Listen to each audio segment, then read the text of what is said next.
Good morning students. आज हम आपको कुंवर नारायण जी के द्वारा लिखी हुई तीसरी कविता के बारे में बताएंगे। सबसे पहले हम कवि परिचय के बारे में जानकारी लेते हैं। कुंवर नारायण जी आधुनिक हिंदी साहित्य में एक नई कविता के प्रमुख माने जाते हैं।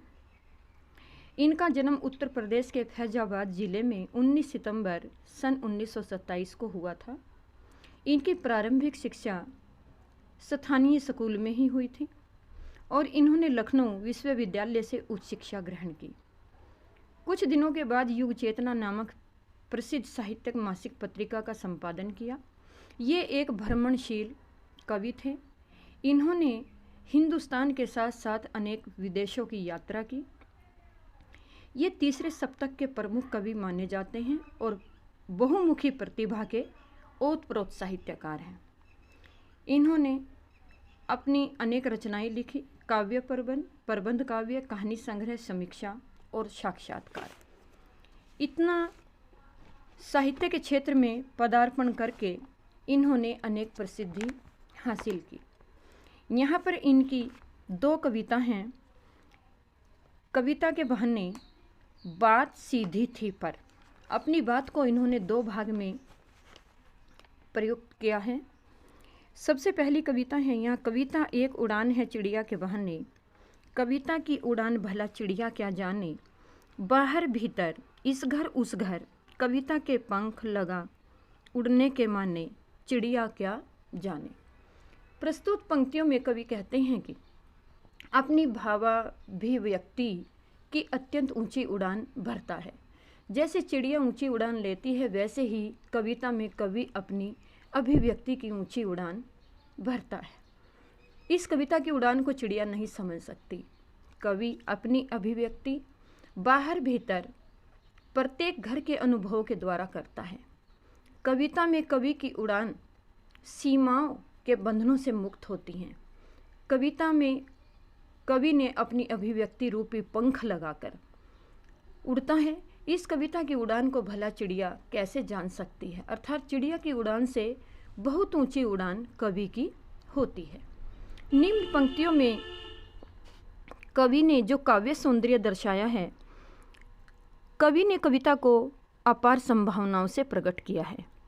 कवि ने मुक्त छंद का प्रयोग किया है, प्रश्न शैली प्रयोग हुई है, भाषा सरल तत्सम शब्दावली तथा खड़ी बोली का प्रयोग हुआ है, प्रसाद गुण विद्यमान है, शांत रस है, अनुप्रास और प्रसन्न अलंकार है। दूसरी पंक्तियाँ, कविता एक खिलना है फूलों के बहाने, कविता का खिलना भला फूल क्या जाने, बाहर भीतर इस घर उस घर, बिना मुरझाए महकने के माने, फूल क्या जाने। कवि कहते हैं कविता फूलों की तरह खिलना है, क्योंकि कविता में कवि के भावों की अभिव्यक्ति होती है। कविता कवि के भावों पर कोई बंधन नहीं होता। बाहर भीतर इस घर उस घर, यानी कि बाहर भीतर इधर उधर इस घर उस घर, जड़ चेतन जीव जंतु मानव प्रकृति का सब प्रकार का वर्णन कवि अपने अनुभवों के आधार पर करता है। फूल खिलकर मुरझा जाता है, किंतु कविता में एक नई रचनात्मक ऊर्जा कम नहीं होती। कवि का साहित्य हमेशा अमर रहता है। फूल कवि की कविता की इस सच्चाई को जानने में असमर्थ है। कवि की सच्चाई को भला फूल क्या जाने, किंतु कविता स्थायी है। इन पंक्तियों में भी कवि ने जो काव्य सौंदर्य दर्शाया, कवि ने कविता की व्यापकता का महत्व बताया है। इन पंक्तियों में मुक्त छंद का प्रयोग हुआ है, शांत रस है, प्रश्न शैली का प्रयोग हुआ है, प्रसाद गुण विद्यमान है, खड़ी बोली का प्रयोग हुआ है, तत्सम शब्दावली की प्रचुरता है, अनुप्रास और प्रश्न अलंकारों का प्रयोग हुआ है।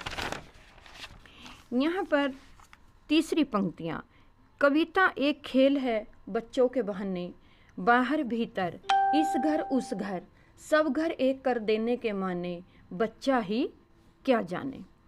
कवि ने इन पंक्तियों में कहा है कविता एक बच्चों का खेल है। जिस प्रकार बच्चा घर के अंदर बाहर अपने घर पराए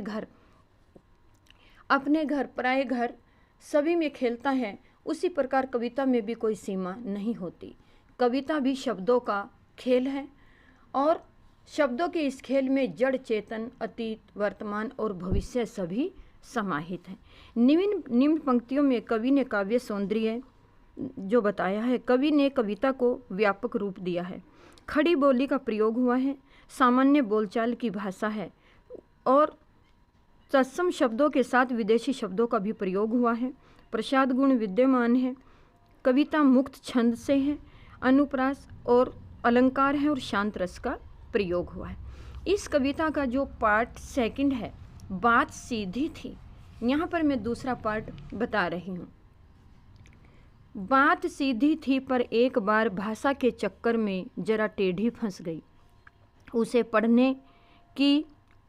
उसे पाने की कोशिश में भाषा को उल्टा पुल्टा, तोड़ा मरोड़ा, घुमाया फिराया कि बात या तो बने या फिर भाषा से बाहर आए, लेकिन इससे भाषा के साथ साथ बात और भी पेचीदा हो गई। पेचीदा कहते हैं कठिन।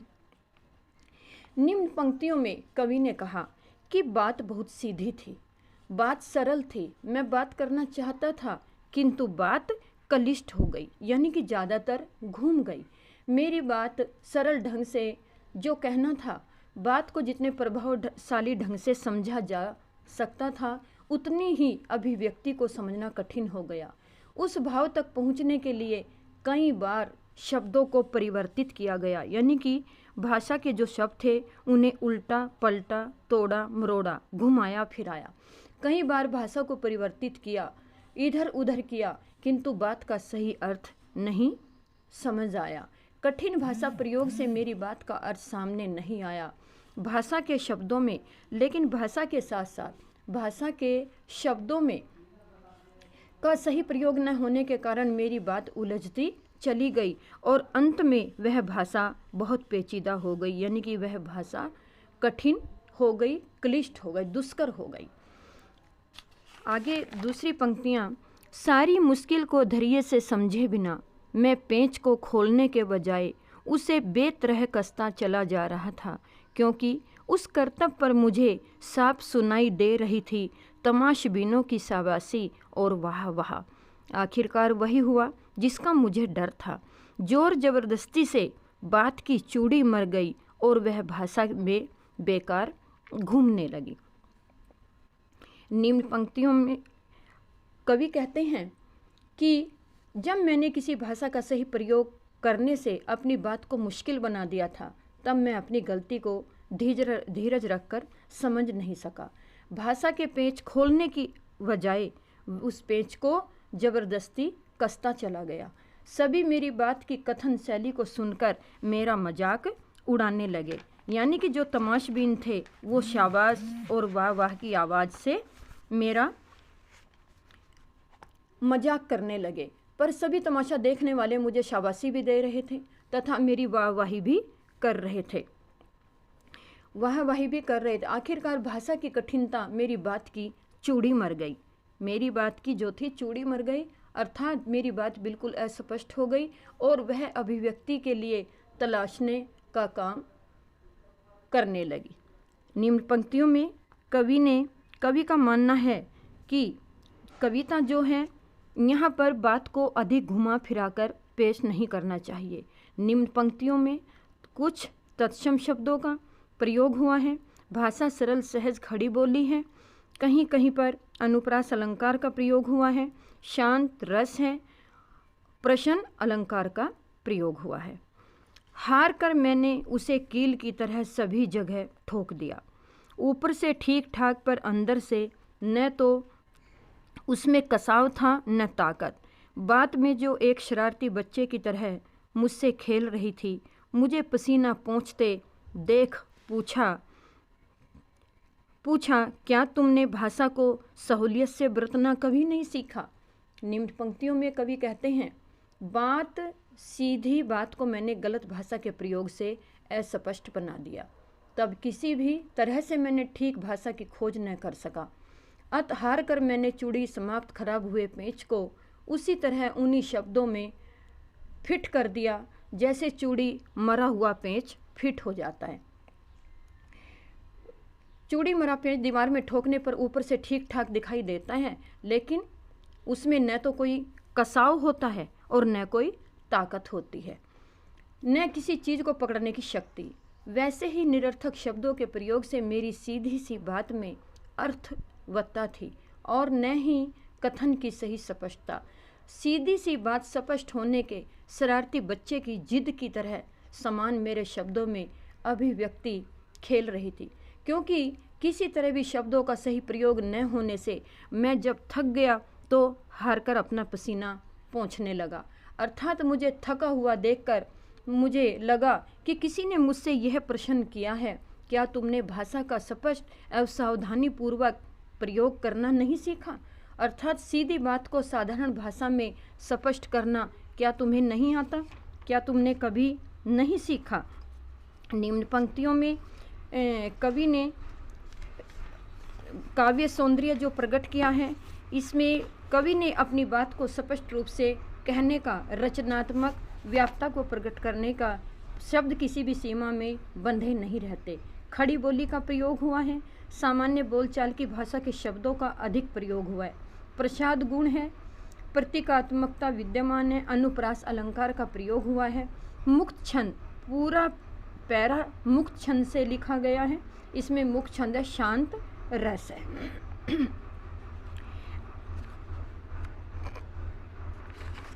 अब यहाँ पर ये कविता के दोनों भाग मैंने आपको बताए। मुझे आशा है, पूर्ण विश्वास भी है कि आपको ये दोनों पाठ समझ में आ गए होंगे। इस पाठ को आप पूरे घर में होमवर्क के रूप में अच्छी तरह से याद करेंगे और इसको लिखेंगे। इसके काव्य सौंदर्य बहुत महत्वपूर्ण है जो आपको सभी करने हैं।